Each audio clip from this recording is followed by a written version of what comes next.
Now, another world news this hour. A group called Disarm NYPD attempted to set alight the Confederate and American flags, which many claim are symbols of slavery.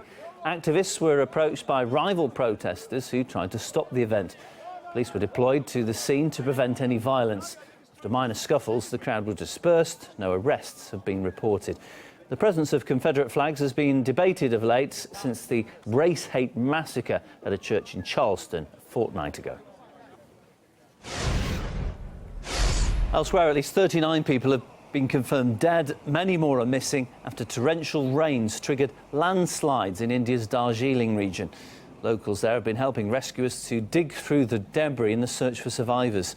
Several houses have been swept away, with many roads and communication links severed, hampering rescue efforts. And several thousand anti-government protesters marched through Hong Kong wielding yellow umbrellas. The rally comes amid festivities marking the anniversary of the city's handover from British to Chinese rule. Last year, the same dates were used by the Occupy Hong Kong movement, which called for more freedoms to be given to local authorities.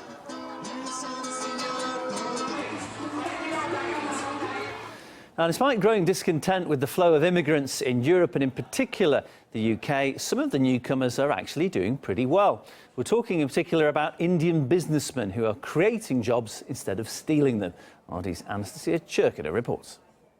Immigrants are up to no good. Jobs that should belong to Brits are being snatched up. The headlines say it all. The UK is currently in the grip of an anti-immigrant frenzy. The British media, they tend to focus on a lot of the dramatic bad news related stuff related to immigration, not so much on the good news. So you won't find a newspaper leading with the headlines, Indian firms are the #2 biggest employer in London.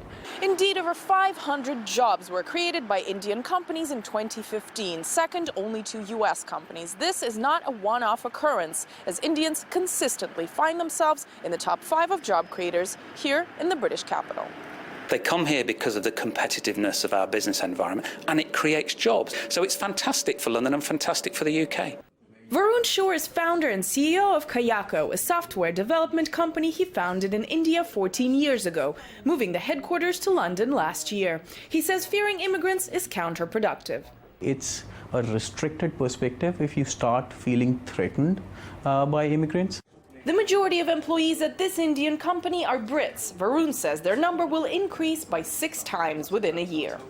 I think there's just so much to offer by opening yourself up to the world. Because let's admit it, the world 10 years or 20 years or 30 years down the line is going to be much more globalized. And countries which embrace this globalization are going to be in a much more stronger position. The company's chief operating officer says less anti-immigration sentiment would only do good for both businesses and jobs in the long term. If there was less of a negative voice and message in the media around immigration, I think more foreign firms would be more willing to invest and take risks here in London. Anastasia Chernobyl, RT, London. Still to come, Max Kaiser looks at how Bitcoin could change our lives. That's in the Kaiser Report next here on RT International.